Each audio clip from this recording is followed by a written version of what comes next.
skaičius 13.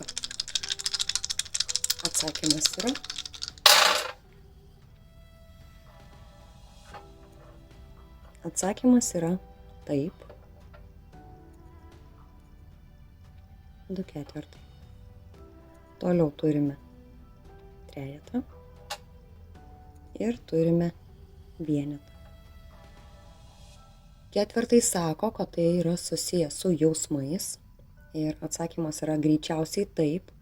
100% atsakymas būna tada, kada jūs randate skaičių, kuriame bus dvigubas taip. Tai reiškia, turi sutapti 2 skaičiai. Taigi 13, kas išsirinko, jūsų klausimo atsakymas yra taip. Tai susiję labai stipriai su jausmais.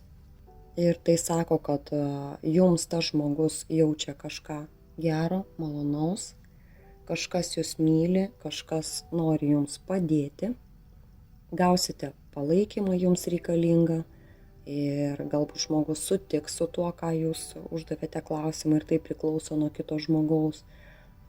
Ir galbūt, jeigu dėl naujo darbo, tai gali būti patvirtinimas, kad taip, jūs patiksite ir tiksite. Tik tai ko jums reikia, tai iš tikrųjų imtis veiksmo ir pasirūpinti savo sveikata. Dar vienas yra patarimas, kad 3 ir 1 sako, nepersitempkite ir nepertempkite save emociškai, fiziškai, stenkitės pailsėti, atsipalaiduoti ir viskas tegul būna taip, kaip jums reikia.